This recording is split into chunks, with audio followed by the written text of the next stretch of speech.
Hello' students, আজি মই এই বিশেষ ভিডিঅ'টোলৈ তোমালোক সকলোকে স্বাগতম জনাইছোঁ। এতিয়া এটা কথা, যিহেতু তোমালোকে এইচএছ ফাইনেল এক্সাম দিবা 2026ত, ঠিক আছে।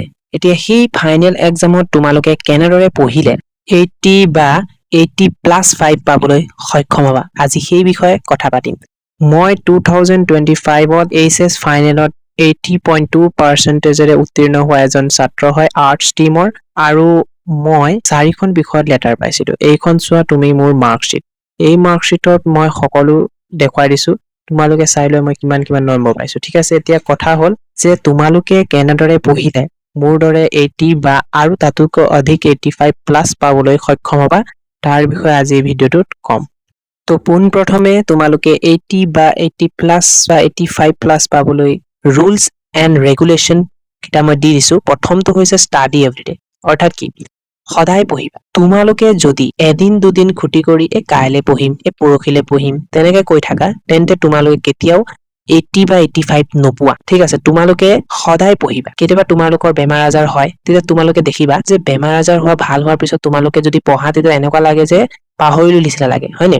সেইকাৰণে তোমালোকে সদায় পঢ়িবা। সদায় পঢ়িলে কনচেপ্ট ক্লিয়াৰ হৈ যাব আৰু বস্তুখিনি সহজ হৈ যাব। তো 2 নম্বৰ ৰুলছ এণ্ড ৰেগুলেশ্যনটো হৈছে ক্লিয়াৰ অল কনচেপ্ট, অৰ্থাৎ তোমালোকে সম্পূৰ্ণ কনচেপ্ট ক্লিয়াৰ কৰি ল'বা, ঠিক আছে।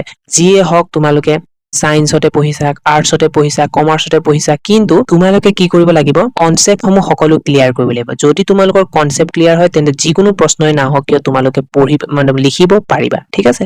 3 নম্বৰ ৰুল এণ্ড ৰেগুলেশ্যনটো হৈছে ছেট এ টাৰ্গেট, অৰ্থাৎ লক্ষ্য স্থিৰ কৰি লোৱা। এতিয়া তোমালোকে পঢ়িছা হয়, কিন্তু কিহৰ কাৰণে পঢ়িছা? তোমালোকৰ এটা টাৰ্গেট হ'ব লাগিব যে মই 90% পাবলৈ পঢ়িছোঁ, নাই মই 100% পাবলৈ পঢ়িছোঁ, হয়নে? তো তেনেধৰণৰ এটা ৰুটিন বা এটা টাৰ্গেট ছেট কৰি ল'বা, যাৰ দ্বাৰা তুমি অধিক নম্বৰ পাবলৈ সক্ষম হ'বা। 4 নম্বৰৰ ৰুলছ এণ্ড ৰেগুলেশ্যনটো হৈছে মেক এ ৰুটিন, অৰ্থাৎ এখন ৰুটিন প্ৰস্তুত কৰি ল'বা।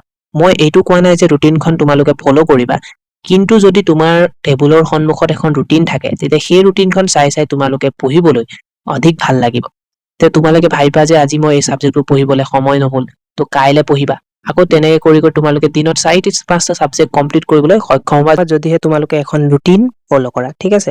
5 নম্বৰৰ ৰুলছ এণ্ড ৰেগুলেশ্যনটো হৈছে ষ্টাডি অল ছাবজেক্ট, অৰ্থাৎ তোমালোকে এইটো নেভাবিবা যে দুটামান ছাবজেক্ট পঢ়িয়ে মই 80% পাম, পাছ হৈ যাম, সেইটো নেভাবিবা। তোমালোকে সকলো ছাবজেক্ট কনচেপ্ট ৱাইজ পঢ়ি যাবা আৰু সকলো ক্লিয়াৰ কৰি যাবা, তেতিয়া তোমালোকৰ পাৰ্চেণ্টেজ ভাল হ'ব, ঠিক আছে। সেইটোৱে।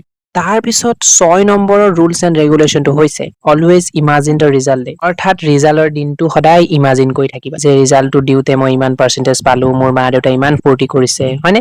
তো তেনেদৰে যদি তোমালোকে ইমাজিন কৰি ফূৰ্তি কৰি থাকা, অৰ্থাৎ মনত ভাবি থাকা ইমান পালে ইমান এনেকুৱা হ'ব, তে কি হ'ব যে তোমালোকৰ মাইণ্ডত এটা বহি যাব যে মই ইমান পাই এৰিম, তেতিয়া তোমালোকে 80 বা 85+ পাবলৈ ইজিলি সক্ষম হ'বা, ঠিক আছে। তো সেইটোৱে আছিল। যদি তোমালোকে এইখিনি সকলো ফ'ল' কৰা, তেন্তে নিশ্চয়কৈ ভাল এটা ৰিজাল্ট হ'ব বুলি মোৰ আশা থাকিল। সেইটোৱে মোৰ বিশ্বাস আছে যে তোমালোকে নিশ্চয় পাৰিবা। ধন্যবাদ।